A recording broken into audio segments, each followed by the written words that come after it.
Hello Palians, and welcome back to this channel. I have been really getting back into decorating thanks to the Elderwood furniture, and I've done 3 kind of small builds that I want to share with you today, and hopefully this will help inspire you with something to do with the brand new furniture that we now have in the game.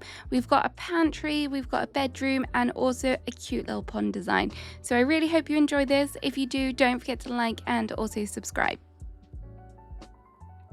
So first up, we're going to go for the bedroom design, and basically my inspiration for this was thinking we could make some sort of elaborate headboard design with all of these lovely log items, particularly the wardrobe and also the branches. So first of all, I'm putting down the wardrobes where I want them to be. I'm trying to make them symmetrical because I'm going to want to kind of add in some branches and things later. So this is where the branches come in. I'm trying to line them up so that I know where to put them, because we are going to do some glitching here. This glitch is the ghosting technique, and it is only available on PC, unfortunately. As far as I'm aware, I don't think there is a way to do this on PlayStation or consoles. So what I'm doing is I'm picking up the wardrobe, and then when I have it in a place where I want it, I am cancelling the placement of it by pressing the number 1 in my hotbar. And then as you can see, the game now thinks that the item is in its new position. However, it's not really. So this allows me to then go in and place this new branch item, which I then need to also ghost again. So I'm doing multiple ghosts here. So as you can see, we need to move this item again. So again, I'm just going to pick it up, press my number 1 in my hotbar, and then that's cancelled that placement, and I have the free space to put this branch down. I did measure out how many squares there were there. I think there was something like 6 from the main middle line, and then I can just place that down as well. And then all you need to do from there is leave the plot, go to another plot, and come back. It should create a wonderful little kind of design here. I do have a beginner's guide to glitching video on my main channel, and I will link that in the description below if you are new and you want to kind of have a better explanation. I've kind of tried to do my best job there.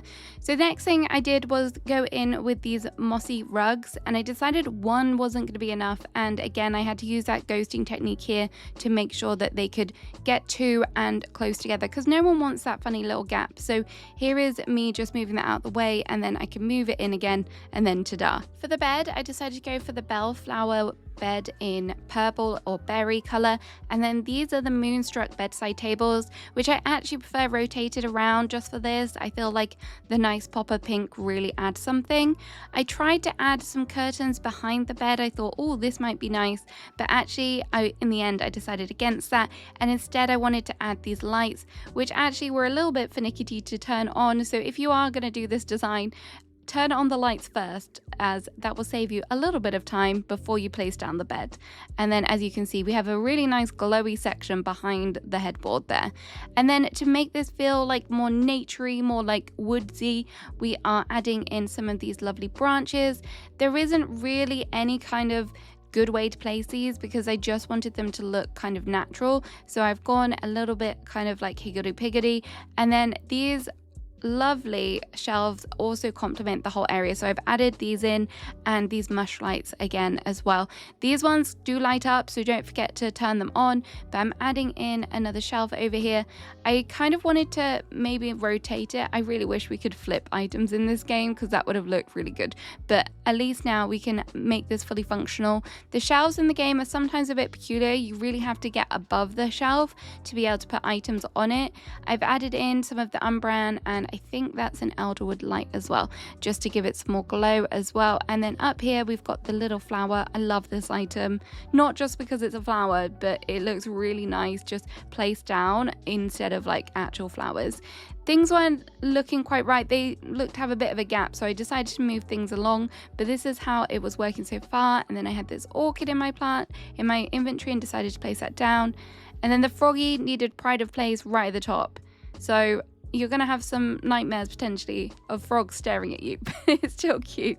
I guess that's very fitting for the moment with all of the frog fiasco that is happening in the Elderwood. Okay, and then we are going to decorate some bedside tables. Pretty simple kind of designs here. Just going to add in like an alarm clock, maybe chuck a book down and on the bedside table. If I wanted to, I could have rotated these. There is glitches to do that. However, I'm trying to take the minimal glitching approach at the moment and only really glitching when I have to. So I don't think me rotating those books really adds a whole lot to it. I really want to just enjoy the game without doing glitches, as sometimes they can cause a little bit of a headache. So we're trying not to glitch too much at the moment. And then for the front of the bed, I feel like I wanted a little bit of design. I tried seeing what the log kind of stool would look like, but actually I think I prefer the purple here. The camping stuff does, in my opinion, work really nicely with all of the new furniture from the Elderwood, and I have been trying to mix and match it, but for just this build, I think I wanted all of the colour. Snail has pride of place on the bed because, again, who doesn't want that as a nice companion? So here is just a few snapshots of what it looks like. I'm still going to have to do the whole room, but I really just wanted to show off what's possible with some of these Elderwood items, particularly like the branches. If you're wanting to bring your forest indoors, then you can definitely do that. And I'm just going to have to kind of expand out along this design a bit more and make it feel like a full bedroom, which I'm very excited to do. So next up, we are in my courtyard and I'm going to build a pond here. The first thing I wanted to do was put the Elderwood trellises in this kind of gap here. And to do this, I'm using the flick method. For this, you're going to need a PC again, and you're going to need to set your display settings right down to like 30 frame rates. And then essentially what you are doing straight away is you are moving this item in, so the plate of food, I'm moving in until it goes red, and then I'm really quickly selecting the number on my keypad and we are clicking really quickly so that it places it over the top. I have a full guide on that in the video that I mentioned. I highly recommend you check it out. Sometimes it can be a bit finicky and it does take a while to work, but it does still work. As you can see, they are here, they are looking wonderful, and this is going to really kind of start off how I wanted this pond to look. So we'll get into making that. For the actual pond, again, I'm going to use these lovely mossy rugs. I feel like these probably are the most similar that we have to water now, and I really love them. And it means that you don't have to sink down tables, which is always a bonus. For this one though, I did manage to ghost one of them. Two of the rugs did seem to overlap, however, the third did not want to. So it is going to be possible to do this on the Switch. However, I just wanted to make it look really kind of put together. But it also does mean that maybe you could make like a river as opposed to like making a pond if you wanted to. This design you can really adapt so much. So all I'm doing is placing some foliage down first of all, and I'm keeping in with kind of the purpley tones that we've seen so far. And then these rocks are amazing to have as an edge for water. They are so good. I know they're like an end table, but to me they are just going to be such a staple now for like outdoor kind of filler areas, filler spaces, because they just look amazing. I did try and add in a lighter grey. The color options on these are absolutely beautiful as well. However, I don't want to go crazy with my modification kits because they do add up. So I do switch that one out later just because I feel like I wanted it to be more uniformed, and there you go. And then I came up with the idea of using the dinner plates as like lily pads. I'm sure this has been done before, but I thought it would be a nice way for me to display the little kind of froggy and also put the flowers on as well. So it kind of feels like they're like water lilies. I think that's what they're called. But yeah, these are easy to move. So I just popped them in the corner and then added in a little fishy as well. And some bugs too, because what bugs do not like to be near a pond? I'm sure there are lots of bugs that don't like to be near a pond. But you know what I mean. Ponds attract bugs. And I did try using the potato pods, but they didn't quite have the right look. So instead, I decided to go in with some of the new Elderwood bugs and just try and dot them around. I don't know what it is, but I want the bugs to be able to place on the end tables and look good. However, I think because they're quite big, it just ends up feeling quite top heavy. So that's why it's not my favorite thing. Obviously, adding in another one of these lovely mushroom logs, I really do like that item. And again, they look great in all the different customizations as well. So highly recommend checking that out. If you haven't already, have a look at your modification table and see what works. And then a glowy bug, that's very on theme. It just needed a little bit of work to kind of get that to fit. But as you can see, the pond is coming together nicely, adding in some candles, because one of the things I love about the Elderwood furniture is the glow. Everything gives such a nice glow at nighttime, and I'm definitely more of like a day person, like the way that looks, but having all of the things glowing at night is so kind of rewarding. And then I wanted to add in some seating on the sides here just so you can relax and enjoy the pond. These are the new couches. I really like them as well. And then again, I had used these pavers in my previous video, which I did a video for the Pixie Grove. So if you've not seen that one, please go and check that out. It's very much like a large space filler. They will be great for your plot. It does use quite a lot of the item limit, I would say, but it is really nice to have it as like a nice little space where you can go and kind of walk around. But yeah, it kind of used these same pavers wrapping around the grove. So I do like the way that this color works with them. I know a lot of people might be thinking, oh, the log pieces work better, but no, I like these round pavers.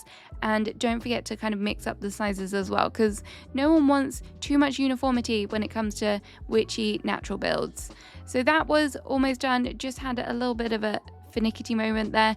And then for the corners, I decided to add in all of the branches just to kind of flow, and then make sure that they kind of are symmetrical. I don't know if they truly are. I haven't measured them. I probably should have, but you know what? Sometimes you just have to wing it. I don't have time to be sat here all day measuring out little squares.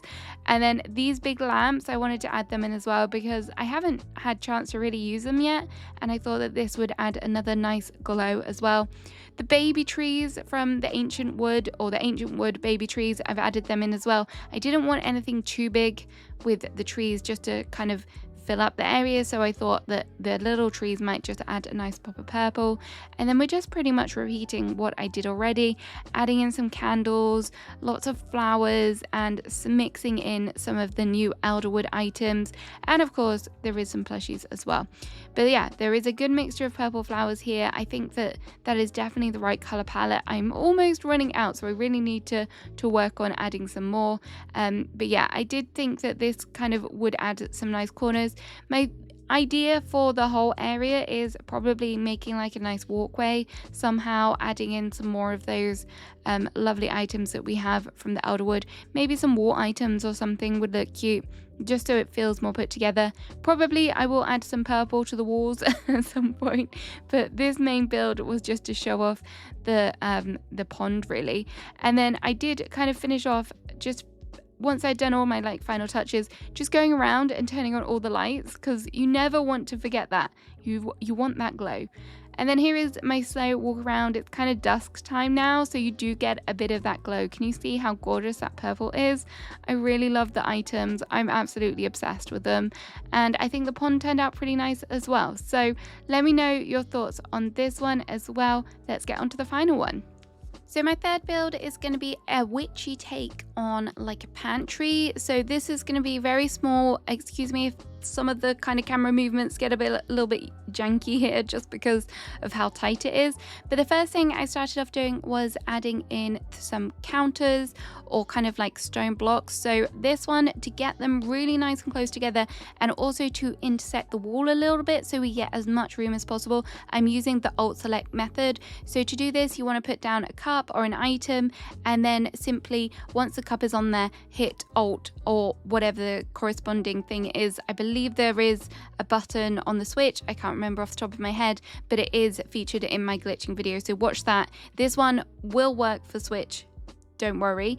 And then I added in the unbrand pantry because this is really nice. Again, because you can open it up and place items on the shelves, you can do the cup method with this one as well, and it does work really nicely, because then you can make sure it goes right up against the wall, because I did have a bit of an awkward space when I was kind of trialing around with this. And then here is the final piece, because I wanted it to be like an L shape and then have the taller kind of pantry there in the corner. And then the next thing that it was time to do was add in some shelves, because what pantry would be complete without shelves? I did actually use the ghost method again. I'm not going to explain that again, but obviously we've spoken about it in this video, and again it's in that video, the beginner's guide video, if you want to watch that as well. I'm sorry I keep saying that, but I feel like my explanations are not the best today because it's been a while since I ghosted. Anyway, if you are doing this with the shelves, I do recommend that you line everything up and kind of measure it, because it took me a few goes to make sure everything was accurate, but it is worth it once you do it, because you can then get kind of seamless L-shaped shelves. If you don't want seamless L-shaped shelves, that's fine. You can just go in with normal shelves and just work it that way, but this is what it looks like, and I think it looks pretty good, pretty smooth. So hopefully you can get this to work for you as well. And then I'm not sure what happened to my recording, but everything started stuttering really bad and it was just capturing odd frames. But I did add in some wall items here as well. I did have to kind of move out and ghost some items to get these in, but you should be able to do this as well. At this point, I thought the recording had fixed itself, but I'm not sure it did. As you can see there, something's not right. But then I did start adding some things to the shelves, and this is really where the clutter kind of comes in. This is kind of a bird's eye view of what it looked like as I was adding the clutter. Top tip, try and get some height. Again, I mentioned this earlier about getting some height on your shelves, but just fill them as much as you possibly can. So apologies for the footage cutting out, but this is what it looked like. Again, I used the flick method to add in the trellis here, just to bring that outdoor indoor again. And then I added some more items on the wall and also some items in the front here just to fill up, including that lovely backpack. I hope you enjoyed watching these. I hope these help inspire you. Let me know what you are doing with the new furniture in the comments. I cannot wait to hear. Have a great rest of your day. Bye bye.